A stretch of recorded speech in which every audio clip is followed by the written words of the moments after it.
Kerra from Central New York, and she has good news regarding teaching comparative religions. Haha, see how I did that? Okay.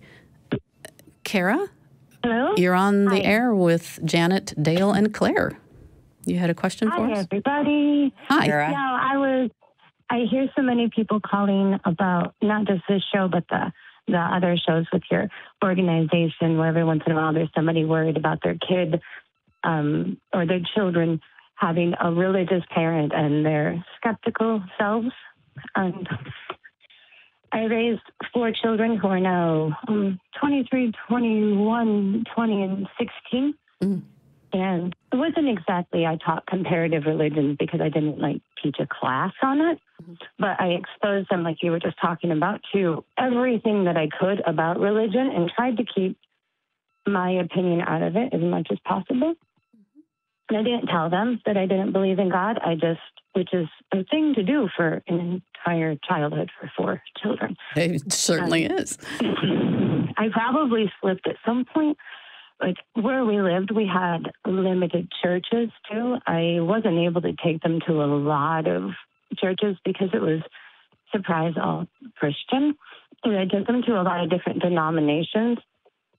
And we attended church on a regular basis at different churches. And without me trying to make any influence on them and telling them that this is wrong, they all ended up as skeptical adults. They're all atheists. Congratulations. Also, they're humorously skeptical. Uh-huh. They're not cranky atheists. They really have a great sense of humor about stuff, and that's awesome. They don't exactly laugh at people, but they laugh at the ideas, sure, but not in a mean way. Right. I'm really glad with how they turned out.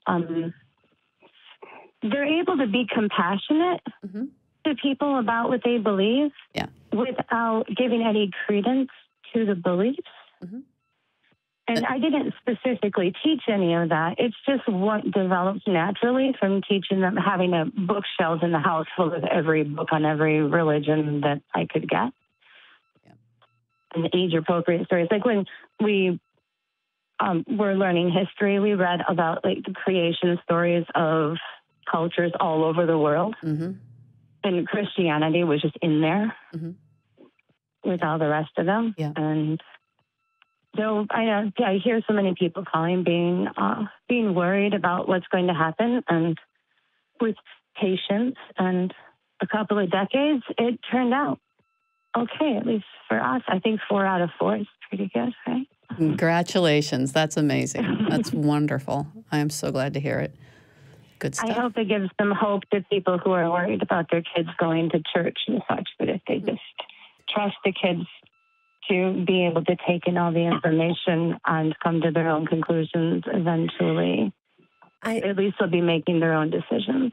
I have a question for you, and maybe you just kind of answered it. I was wondering why you felt it was inappropriate or wrong in some way for you to, well, let me ask this. As you and your kids were talking about these different religious customs and beliefs, did they ask you about your beliefs? I don't remember. We've talked about this together as a family since I've been older, and I cannot remember them ever asking me, what do you think? There were times at certain denominations when they would be in the study class for kids, and they would tell me what they'd been taught, and I would have to say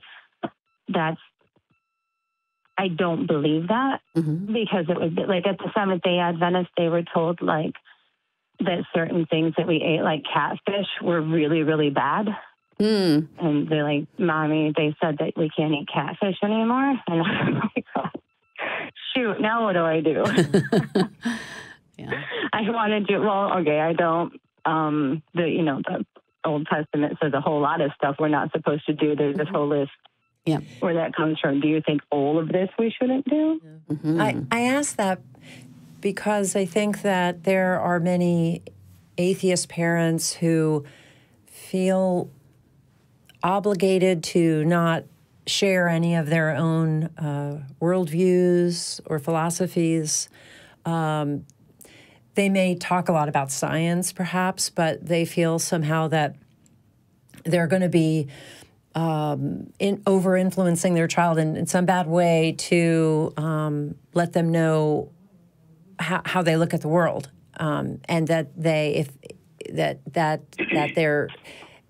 if it comes up, that they don't believe in supernatural forces and things like that.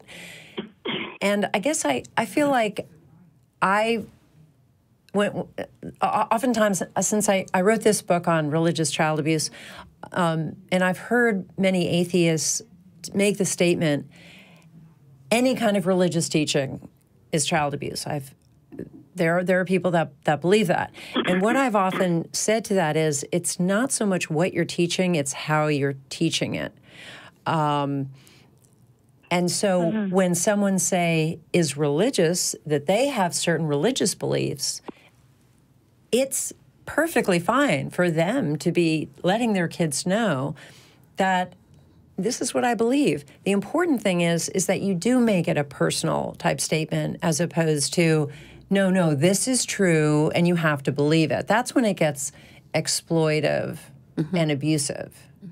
So I just wanted to say that I can't think of anything that would be inappropriate or incorrect or wrong to let a child, especially if they're asking, and it sounds like they hadn't posed that question to you, that there's nothing wrong with sharing that. I didn't think there was anything wrong with telling them. I don't know how bad it's going to sound. It was really experimental, what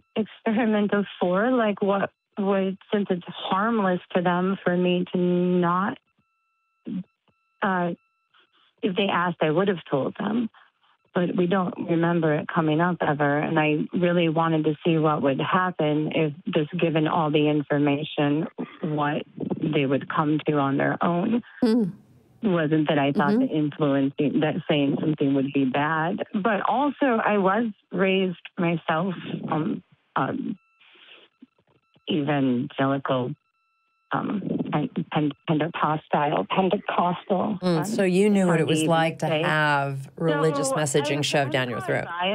I'm probably biased. A little bit, yeah. Yeah, no, I totally appreciate your valuing the need for them to develop their own beliefs, and that you really wanted to give them that space to do that. So kudos to you. I wanted to see what would happen. Right. Dale? I wanted to see if they would, glom to a certain religion, because like that one was, I like this one. It's got these things in it. I wondered if that would happen, but would that all this logic and skepticism and critical thinking that I also taught them just made them. I made monsters, for one, because I couldn't pull anything over on them after a while. I couldn't just say, well, that's what we're doing this because that's what I think is best. And then they would hit me with all these reasons that they came up with why my idea didn't make sense. Wow. Well done. Yep. They would logic me out of, why can't we have the cake for breakfast kind of thing? What difference does it make if we have it now or if we have it after dinner? Clever. It makes no sense, does it? Dale? Yeah, and it's great to hear you describe it as experimental, because that's parenting. I mean, I feel like it was experimental. Everything I ever did was experimental, and I finally got to the point where I felt like I knew how to parent once I was basically done. Because my kids are exactly the ages of your kids, except I've got 3. So I've got 23, one who's about to turn 21, and 16. So we are right on the. Yeah, I know exactly what you're talking about. But yeah, just to sort of underline what Jan was saying. The idea of kudos to you for not wanting to indoctrinate, not wanting to put your kids in a box. One of the things that I recommend people do when they do share what they believe, which you can totally do, is to say, here's what I believe. I think it's true. Other people believe different things. I really want you to talk to people who believe a lot of different things and then make up your own mind, and I will love you no less for whatever you decide is true. And we had it kind of built into our family because my wife was Christian for the first half of our marriage. For 13 years, she was identified as a Christian. And so we really got good at that, owning our perspective, each of us, and then saying, I would answer a question when somebody said, hey, did Jesus really come alive after he died? As one of my daughters asked. And I said, well, I don't think so. I think that's a story that was made up to make us feel better about death. But you know what? I know Mom thinks he did. And so you should talk to her about it, see what she thinks. And then you get to make up your own mind. You can change your mind 1,000 times if you want. And I will love you no less based on, whatever you decide. So the other really nice thing about our kids' generation is that they are much more likely to be chill about this, just like you described, that they have a sense of humor. And part of the reason for that is that a lot of their peers are less uptight than ours were when we were kids. The evangelism is less common. It still happens. But my son had a lot of religious peers in high school who he said, it's just no big deal. They don't care if I believe. I don't care what they believe. That's just much more common in this generation. So I think a lot of good things are coming out of that. Don't. And can I add something else? Sure. Please. I didn't hit them. And what the other caller had asked about talking to somebody besides the science on why we don't hit children. I don't. I have people around me who talk about having hit kids, or like even now that they do now, like their grandchildren. And I don't think it takes any science to you hit children. You hit children. It's we. He is we. How would you hit for heaven's sake? They are so small. How can you stand yourself? Right. How can that's a There's it's no a really science good point behind it. It's a very small person. You wouldn't. Yeah, that's ridiculous. And it's a really good point. It's a really good point that you actually can't do that to an adult. That's what I say. We can't hit. The only people you're allowed to hit are the most defenseless.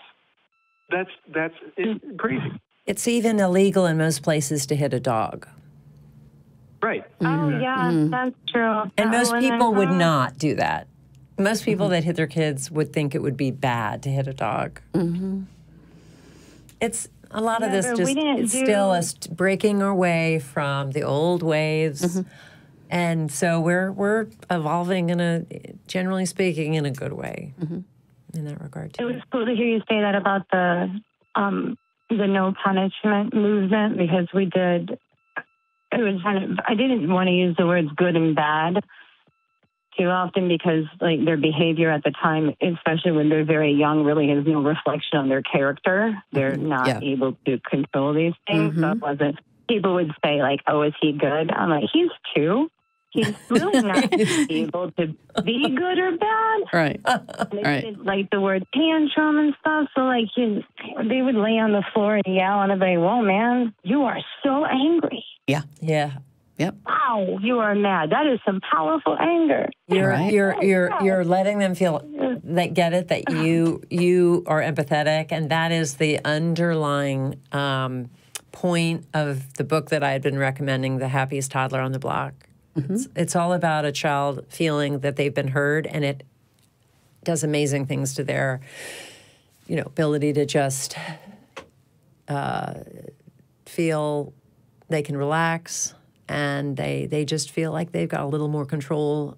That's so similar to how we adults deal with our emotions as well. Right. Like Dave said about them being, this generation is relaxed. It's just funny. Okay, can I tell you one story? I'll tell you one story. It'll be really fast. The one boy, he was in school. He's 16. He got his folders for school, and he got some ones with kittens and puppies on them. And he went to high school, and people were trying to man, look at him. He's got a kid. What are you doing, man, with the kittens on your folder? And the other kids told me that he had just stood there and was like, you guys don't like kittens? Right.